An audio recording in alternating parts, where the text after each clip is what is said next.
Today's kids and parents are faced with so many challenges that never existed before in history, from how to handle technology to parenting during and in the aftermath of a pandemic. The concept of conscious parenting, or what Jenn Wert calls connected parenting, is more important than ever. If you're a parent looking for support, this conversation is for you. Listen as Jenn and I discuss why committed self care is a lifesaver on the parenting journey and how even the smallest of steps, set with intention, pave the way for a more harmonious parenting journey. Let's jump into the episode.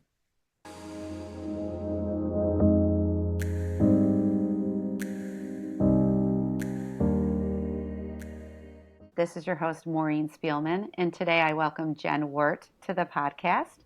With almost 30 years of experience in dedicated study, Jenn is an expert in social and emotional intelligence, helping parents lead with connection, curiosity, and emotional regulation.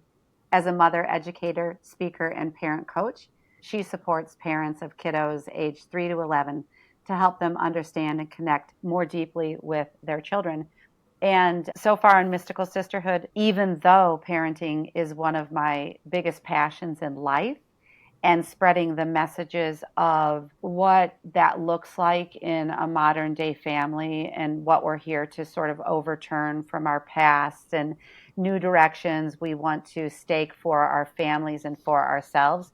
There's only been a few podcasts around parenting and mothering, and there may be threads that have shown up in different places, but it's wonderful to sit down with you today, Jenn, and create this dedicated space to not only talk about your work, but to be in service for individuals listening who are just looking for either nuggets to take away, lifelines on their journey, and just elements like that. So, welcome. I'm so happy to have you here. Thanks for having me, Maureen. It's an Yeah. honor. Yeah. And I'll say, just to give a shout out to you and I met, we both are on the Hey Mama platform. And that's a networking group for largely mothers. That's their target audience. I know not everybody in the group are mothers, but for mothers working on their businesses. And so I put out a note about mystical sisterhood in general, and you responded to it. And when we set the intention today, I just said, in this lifetime, we come together in this space for reasons beyond our knowing. And when we met to prepare for this call and just meet each other, we didn't even know we were going to do this call. We found that we just shared so many, I think, beliefs about life. How do you feel about that? Yeah, in an uncanny way. I think that our paths have been intertwined and yet we had not yet met. Mm-hmm. So I Mm-hmm. feel really lucky to be building a relationship with you now and getting to know you.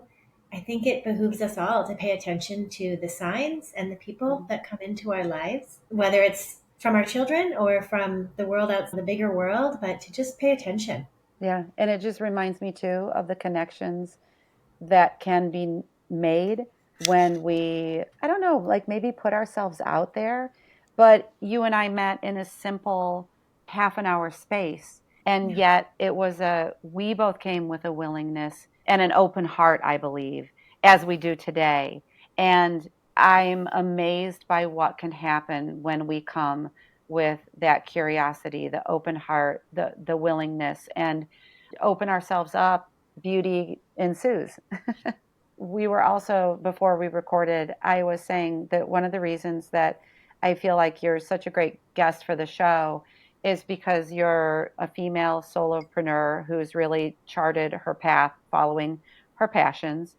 I know that you're deeply committed to practices of self care, which carry you through your life, and you're here to guide parents and individuals to their highest selves. But how did you come to the work and what sort of led you to where you are today? Yeah, it's a bigger question than it may sound like. I feel as though it started when I was little, a little kid Mm, has led me here and everything in between. But even when I was a small child, I was highly, highly sensitive. I'm a mhm, highly sensitive person.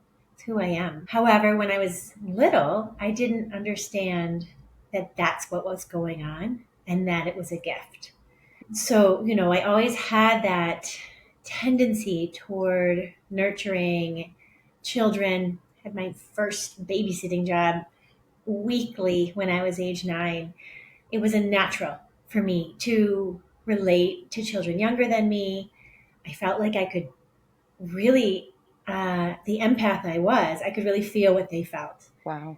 Yeah. So I think it started when I was very, very young. And when I set off into the world, the bigger world, and left my family, who really didn't understand me so much. They were pretty confused, as I was, why my questions were different, why my feelings were deeper, Mm-hmm. right? So when I left home, I felt almost like a sociologist, traveled the world, filled journals with my observations of parents and families and all the different ways it could look, because I knew the way I was raised. I knew I was loved, but I wasn't attuned to. Okay. Didn't Mm-hmm. have the attachment piece, right? Mm-hmm. I just was dedicated from my heart to figure that out and understand it better. This led me to doing my graduate work in education. I felt a calling to teach. I spent years in the classroom.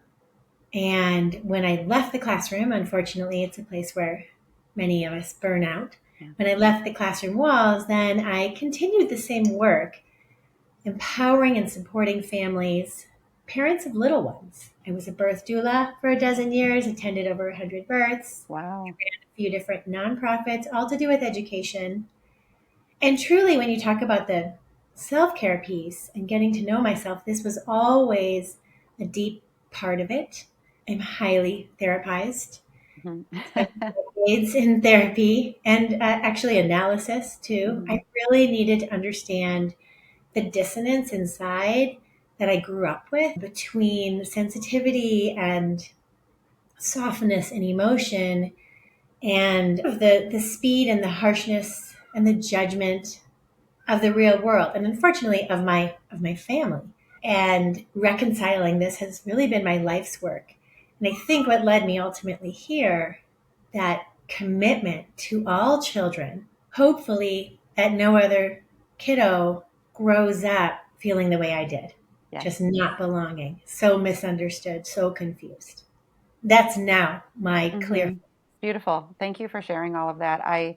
It's a beautiful, and yet I guess not without its painful parts journey. And so starting with that, I think so often many of us who do get into the work or have the passion around parenting, it was born of what we didn't receive. And always in that sort of, when I work with people, I often hear them say, yeah, but I'm not saying that my childhood was that bad or my parents were loving, and just remarking that yes, we can have the stability of a home, or we can even have had a loving home, or but it doesn't mean it wasn't without loss. And that is part of the human experience.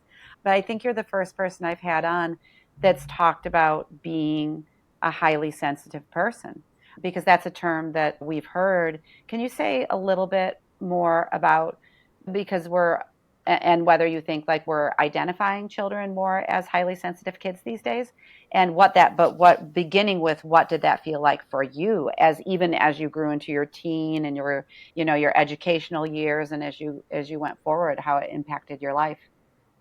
It's the background music of every Mm-hmm. moment, every every day. Still in my 50s, it Yes. doesn't go away. It's who I am, and I think I'm glad and thankful that there's more. That term is now used much more commonly. Almost everyone has heard that term, right? Mm-hmm. Deeply feeling, highly sensitive. Mm-hmm. When I first heard it, it was such a relief, a full relief on so many levels in my body. Oh my Mm-hmm. gosh, that's what I am, right? Mm-hmm. And my daughter, who's almost 13, she also is Oh. highly, highly sensitive. So here we Mm-hmm. are, karma, Mm-hmm. right? Mm-hmm. Mm-hmm. And parenting as a highly sensitive parent is really tricky with a highly sensitive kiddo. Yeah. So I do think actually we've learned a lot over the past few decades. And a lot of times there are interventions that are set up for kiddos that I believe are a little bit overboard. a little Mm-hmm. bit too much. When first here's what I would like. I would like for the curiosity and the exploration with parents and teachers working with children, for them first to intervene in ways you would with a highly sensitive child. Okay. Mm-hmm. Because I've seen that do wonders and change Mm-hmm. the experience, the behaviors, the relationship before we jump to a more pathologize it, if you will. Yeah. Not to say that those aren't important pieces, and we've learned a lot, and I'm grateful that they're out there. However, I do wish that first we attempted to see and understand these children Mm-hmm. as being deeply feeling, and then Yeah. approach them that way. Yeah. Mm-hmm. Mm-hmm. Yeah, thank you for pointing that out. So you're saying that it's this connection and meeting the child where they are, whether it's a child or a 50-year-old person, right? Is meeting, and what does that look like to meet a deeply feeling individual where they are? Yes. Well, when you're this sensitive, and I can only speak from my experience, Yeah. truly. Mm-hmm. However, I have a vast amount of experience with a lot of different types of families and children. I can really only speak to mine.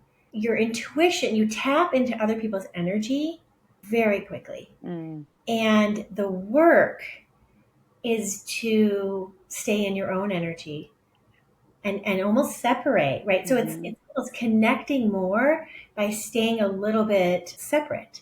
And that's a tricky balance to strike, right? Because highly sensitive people, any Mm-hmm. size or age, they feel what others Okay. feel. That compassion is deep and it's effortless. Yeah. Effortless. Mm-hmm. Mm-hmm. So in interacting with them, there needs to be an awareness of this is mine, that is yours, Yeah. right? And holding Mm-hmm. the boundary, if you will, and practicing the self care, taking care of oneself, whether Yeah. we're teaching our children to do that or we're doing it ourselves, both have to happen Yeah. while being compassionate and sympathetic in the world, right? And kind. Well, it reminds me too, if or just of the question around each of ours responsibility for our own integrity, because if a person is highly feeling and sensitive and picking up on other people's energy, and I think that a lot of people are going to relate to this either for themselves or for their child, but I know a highly sensitive person, I believe I know, and they can completely read energy. And so, what I mean when I introduce integrity, it's like the other person needs to own their own energy. And so it goes back to sort of like the sovereignty we each have to clean up our side of the street and work on our own inner material. But in your description of highly sensitive or deeply feeling individuals, that what comes to mind to me is you can't fool them. You just can't. They can read the truth in the room possibly like no other. What do you think about that? Yes, I Mm-hmm. agree. I Mm-hmm. agree. Yeah. And so, our little people, those who are highly sensitive, Yeah. they have really big powers, if you will. That's how I like to see it. It's Love it. superpowers. Mm-hmm. And how do we honor that Yeah. instead of shaming them for it, Mm-hmm. Yeah. right? Because they could be big healers one day. They can change the world. I mean, when you Mm-hmm. can tap in like that, there's no telling what you can do positively with that power. Yeah. However, Mm-hmm. a lot of parents, if they don't attune or recognize that gift in their children, it can be overwhelming, Yeah.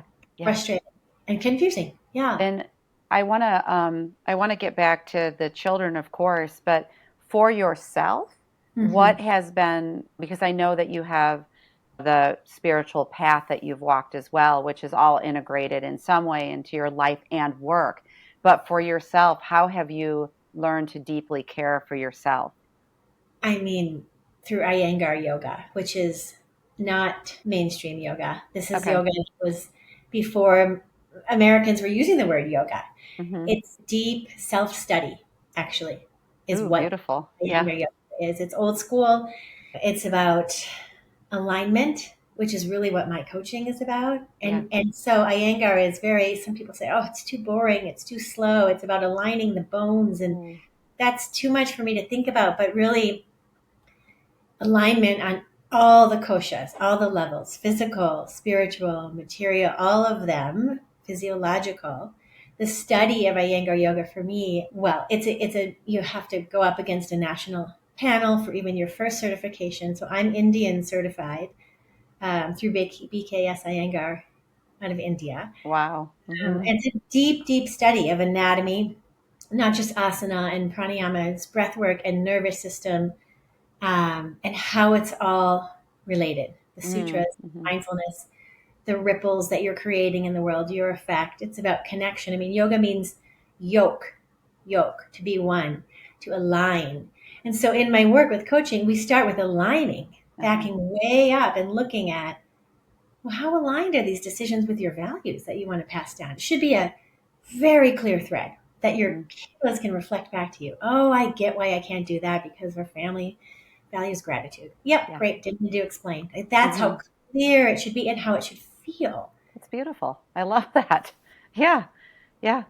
So And meditation and yoga have played a huge, huge role in my evolution and growth and still do to this day. what I really sense from you too is just the nature of what it feels like to slow down and Yeah. savor. And so I can only imagine that the families you are guiding and your own family feel really held. And if there was a time more than ever that our society and culture are looking for messages of slowing down. There's been so many events of recent why this is important in the last, I'd say, gosh, when I started getting interested in social emotional learning. And one of the first things I did was with a good friend of mine, Annie and Susan Lucci, who's been on the podcast too. They were two parts of bringing the movie Race to Nowhere to our Chicago area, which was a film about how the educational system had gotten so out of whack and the pressure children felt. And it came out about 14 years ago. And so that film was based on, I think, what really grew out of the 1990s and when things became, I think, when competition started coming in just more and more, because I grew up in the 80s and I didn't feel as much pressure and I didn't feel all these things. So just you can see how things have happened over the decades.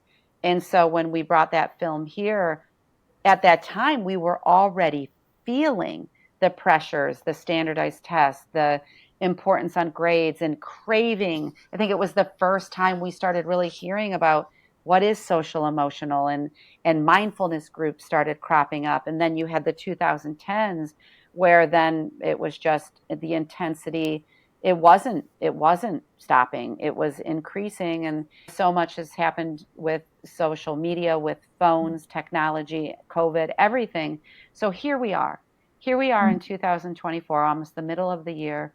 And it seems to me a perfect time that those with messages about let's begin again, is your family feeling like beginning again? Are you so almost fed up? Are you Mm, so you don't know where to start? It all feels too big. I mean, is that what you're kind of feeling too? Like now being the perfect time? yes. Yes. I know that was a lot, but Yeah. No, I do. I'm with you 100% as yeah. usual, Maureen.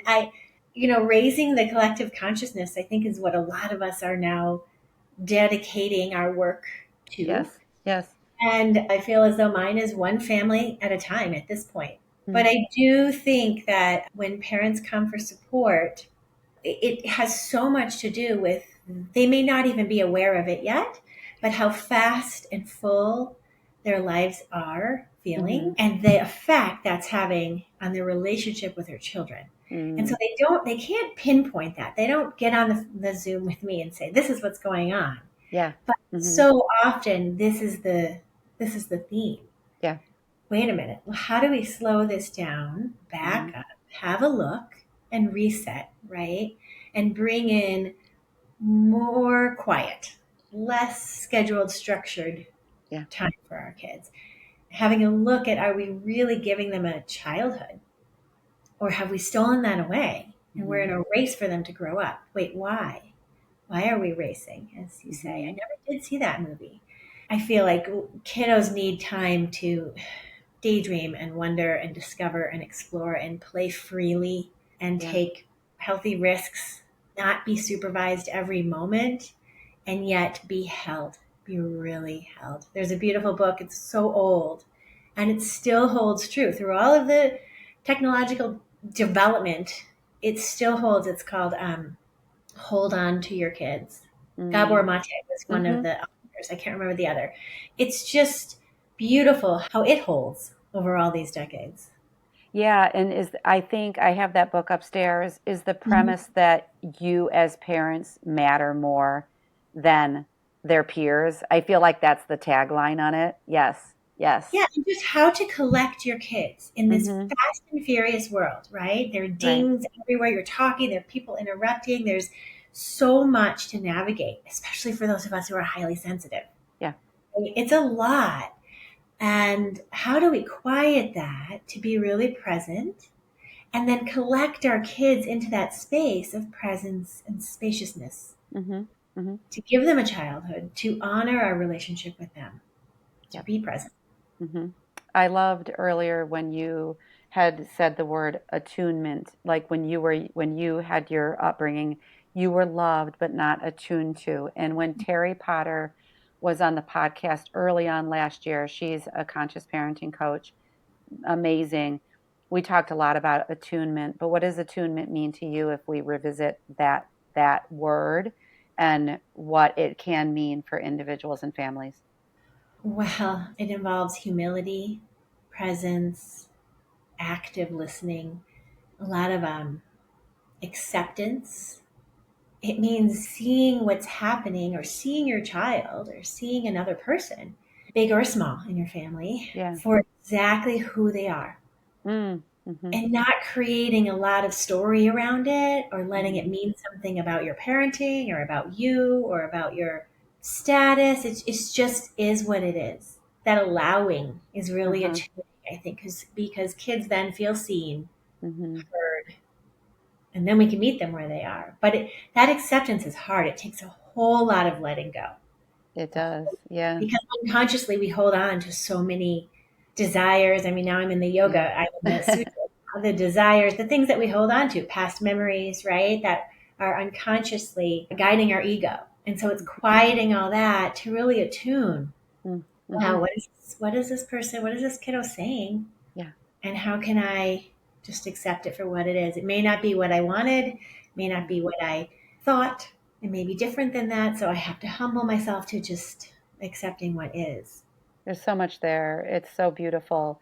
I love the conversation we're having today, from a highly sensitive, a deeply feeling person, to the alignment that you learned through Iyengar yoga, and then to the attunement, because when we sit in another's presence, even without words, blend a little bit with their energy, and when we become so deeply interested in them, oh, I'm so curious about you, that's all that's needed sometimes, that we can be devoid of words. And it's so interesting to be with you today, because even if I you're new to me, we don't know each other well yet.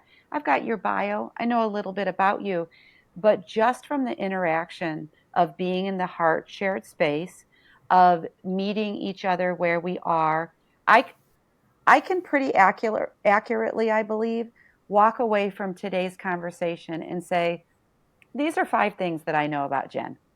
And they're based on your essence, the way you carry yourself.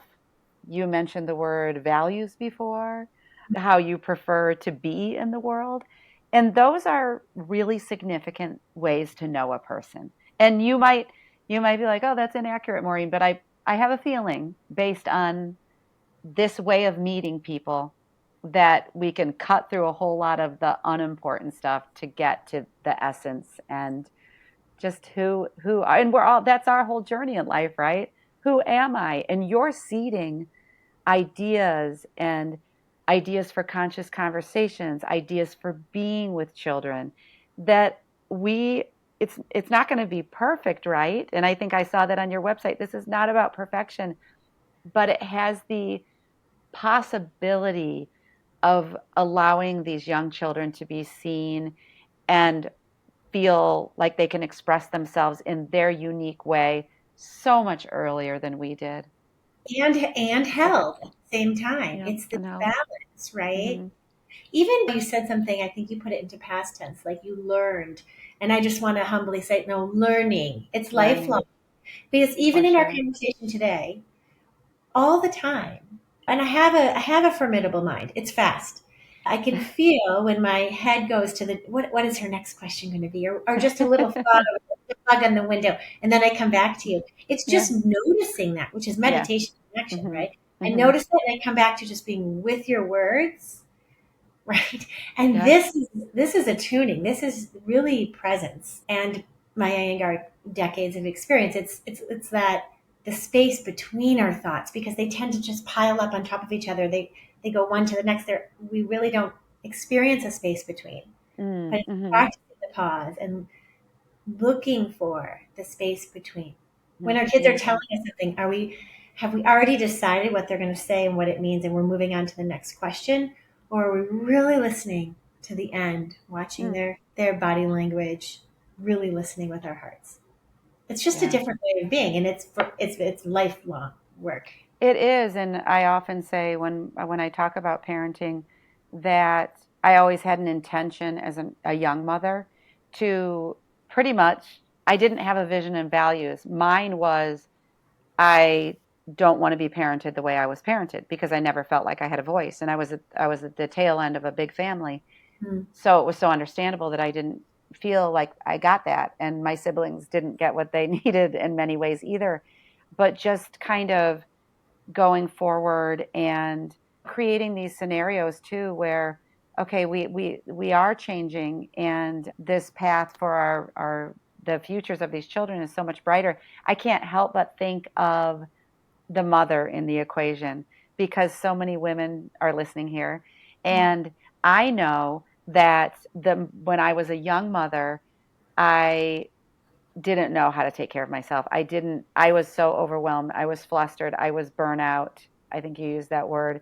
And I didn't know. I think I equated, and it's healthy to get out of the house and have your spaces, but but we are looking to build in like the moments of self-care and the ways to relate to ourselves that might give us a little softening in the moments that feel overwhelming, or when your child's asking for more and they're unrelenting, or your teen is out past their curfew, or you found something in their bedroom that you didn't expect to find, or whatever it is. And those moments that are really hard in parenting and they're challenging. And I mean, how do you look at that? Because sometimes it feels like there's no time at all. And we can know that time is just a construct, but I love the conversation around like the little moments of compassion or the little moments of somehow giving yourself messages of you're worthy to take just a little space, a little pause, a little time out,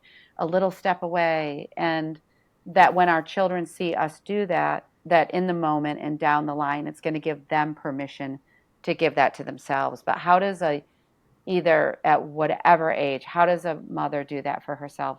Right. So it's that big concept of self-care again that we're touching on. And we're on the same page, Maureen, in that I don't think either one of us means going to get a manicure, right? We're talking about in the moments, at home, throughout our days. I mean, it is important to get out and do things that bring you back into your body, Mm-hmm. make you feel embodied again, whether it's going on a walk in the woods or whether it's going to get a massage, whatever it is. And I feel like the practice of this tending to yourself throughout the day and in your interactions in relationship with your kiddos is just as important. And there Mm-hmm. are little micro practices that I work with clients on all the time, feeling that you're getting dysregulated, kiddo is yelling, really, really upset, feeling your 2 feet on the ground, just which heel is weighted more, which is try to make them even. This is Iyengar. This I Mm-hmm. didn't a lot about yoga, but I'm realizing it's more and more every day, actually, as I mature, Yeah. its role in my self awareness. Of course, the breath. We all know this one. Putting your hand on your heart, offering that compassion to yourself is an easy one. Shaking the wrist, moving the energy, right? Because Mm-hmm. the prana, it gets stuck when we're holding to an idea or when we're dysregulated, meaning anything. We're not grounded. We're mad. We're sad. We're hurt. We're jealous. We're frustrated. Whatever it is, Yeah. we go through so many emotions every day. But how do we model that for our kids? I've got a client, a dad who they giggle, but it's also beautiful modeling. Yeah. He's like, I can't. I need a minute, and he's just in the kitchen shaking it out, Yeah. right? So it's bringing attention to how we can come out of the amygdala back to the frontal lobe, make good decisions from there, how we can pause and respond versus react. But all of that takes slowing down and coming back into the body. It Mm-hmm. might mean going to the end of the block and back. You may Mm-hmm. not have time to book a hike with a friend as a busy mom, but Yeah. Mm-hmm. you can always get out and walk around the house one time, right? If Yeah. being under the sky kind of brings you back and listening to the birds, bringing your attention to your five senses. I could go on and on about this. I'm not even sure I answered that question. I think that the point that I'm attempting to make is bringing our attention to ourselves Mm-hmm. again and again and again is actually the kind of self care that I have found has helped me grow the most gracefully and parent in the most authentic way possible. Yeah. No, I think you did answer the question. And I think that there are, I loved how you called it the micro practices. I think that there's more than we realize. And what it tells me too is I work with a lot of women as individuals, and they might even come in for parenting. Sometimes they're on their own process of whatever they're discovering in their life. But, as women, we are coming home to our worthiness. Mm. And it sounds like you work with fathers too. And I think it's the same. I think that individuals who are parenting, most of us, I think we're coming into a new time of consciousness Yeah. where what our experiences are, even as for those of us in adulthood, are becoming sort of in a spotlight. They've got a spotlight on them, and we're learning like, oh, maybe I have things to heal. And we can even have been in therapy all these years, like when you said highly therapized, and still have all these sort of blind spots and the things that we don't understand about ourselves. But I have found, and I think that the work now is when we become so deeply interested in our own process, what makes us tick, that we matter, that you're worthy of taking that time to sit in your room for 5 minutes. Because I think it goes with the attunement. We attune to how we feel, and then it's a feeling, and you can drop down into that space very quickly. And it's got all these things I'm mentioning. It has all the aspects that you're mentioning. It's all within one, but it's a feeling, and it's who we are, and it's what we need, and we're worthy, and we matter. And that's exactly the parallel process as we discover. It's almost like today we're discovering ourselves alongside our children, I think more than ever. I see that all the time. I Yeah. mean, that's truly conscious parenting when we are doing that work right alongside our kids. Yeah. So And you said, yeah, yeah, there's no shame in not having that all figured out before you got to parenting. yeah, It doesn't matter how much therapy you've had, me included. When I hit parenting, I needed a new therapist. It was a different, it's like yeah, next level. And right. what I do, and I know you probably do this too in your coaching, is hold the mirror up for parents, young Hmm. parents. Go, Hmm. I'm just going to hold this up. And do you notice something about your internal voice? It's pretty critical, Yeah, right? Because yeah. that has a ripple effect. Guess what? Your kiddos are going to reflect that. Hmm. Hmm. So we have to really it's like a refined, now in parenting, if you've already done work, it's just a refinement of that attention. Hmm. Yeah. Um, And it but kind when you of, yeah, give your attention to yourself, automatically that says I'm worth paying attention to, right? I'm yes, going to soften that self-talk that yeah. has become a habit, and I'm going to Hmm. change that a little bit. And that's a conscious step too. Maybe every night I lie down to sleep and I think I failed my children, or I'm mad about how I handled that, or Hmm. I just forgive myself Yep. for what I don't yet know. Forgive myself. Mm. Right. I love that conversation because I think more than ever also it's available for us and it's taking different forms. I think people like yourself who are often offering individuals, families, just coaching around it. In the coaching industry, we know being coaches that it is really a growing field. And for me, it's one that it just as we're rising in consciousness as humanity, as a collective, we're seeing one another like, oh, she's starting to delve into the work. Oh, that's enticing to me. That's attractive. It's growing. I think we can feel it growing. And I just love that the field of coaching, when done well, is a beautiful process. It's a different process. It's a yes, we talk about emotions. We talk about things that may have, traditionally in a therapeutic realm, but I love coaching because there's such inquisitiveness in it. And I think so many tools for takeaways. And I love to see this field just exponentialize to meet the growing needs of families right now. Me too, Maureen. And I always say coaching is different than therapy in that it's forward looking, the most part, right? Yeah, Are you the person you want to be? And if not, what's in the way? yeah, Are you the parent you want to be? Well, okay, why or not? What home environment do you want to create? yeah. It's yours to create. It's about creation, really. Yeah, I love that. It's all about creation. It is. And getting in touch with our roots. When one does this work, we get in touch with our own internal God, like I don't use it in a religious sense, but God-given or birthrights of the creators that we are, who we are, the manifestors who we are, the oh gosh, just I go back to the word creator, the eternal creators to create the reality that we want to experience in our lives. And it's a time where we get to look at if you're raising a family or if you're even just raising yourself, that you get to say how you want it to be done. Because we are also at this point in time in 2024 where there's a lot of things on the menu to choose from as to how we want to grow. And I trust that we will all find our perfect ways, even if we stumble along the way. And I just have a lot of gratitude for where we find ourselves right now. Yes, me too. And I just want to say maybe the word you were searching for is this idea that I come to often with clients. It's that inner knowing, Mm-hmm. that Mm-hmm. inner wisdom. Yeah.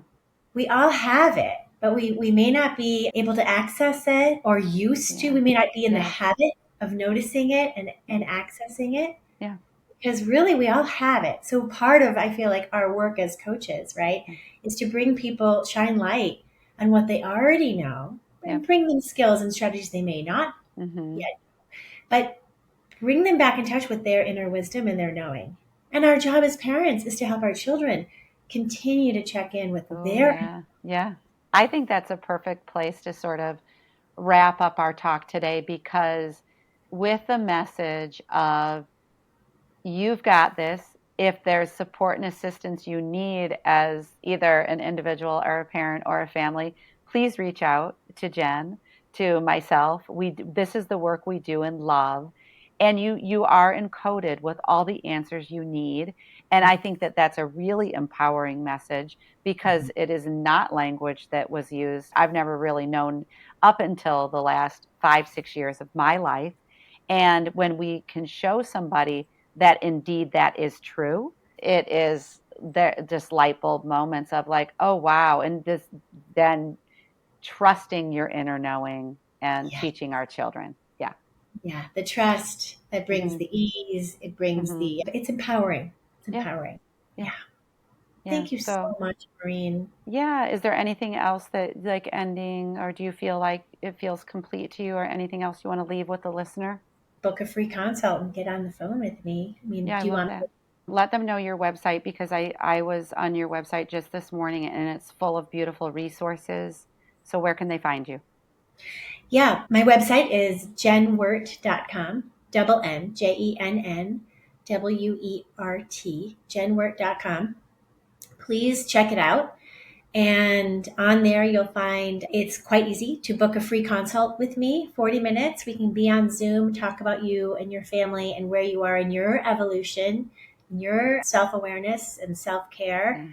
and how we might work together to support that in bringing more consciousness to your parenting. I'm here for Mm. you. Beautiful. Sounds like a call that could be really beneficial. And I think with coaching too is often it's the first time that someone is making that call for coaching. And so I also do discovery calls like you do, but it's the perfect place for someone to come and say, like, Jen, what do you really do? And I think this podcast today is a good description of what it is. But then it gives that like knowledge is power, like, oh, now I have this and it's a consideration for me. It's here for me and I get to make the choice. But I love that that can be done in an expansive beginning phone call because a lot of people don't know what it entails. And Yeah. like I said, like I think we covered a lot today, but I'm so grateful to you. I'm so grateful for the listeners being here today with us. I hope that it just reaches all the right people that it's meant to reach. And thank you so much. Thank you, Maureen. Okay, to the listeners, we'll see you next time. Thanks for listening to this episode of Mystical Sisterhood. To learn more about my one-on-one coaching programs or join the Mystical Sisterhood membership, visit maureenspielman.com or mysticalsisterhood.com. Thanks so much. I'll see you in the next episode.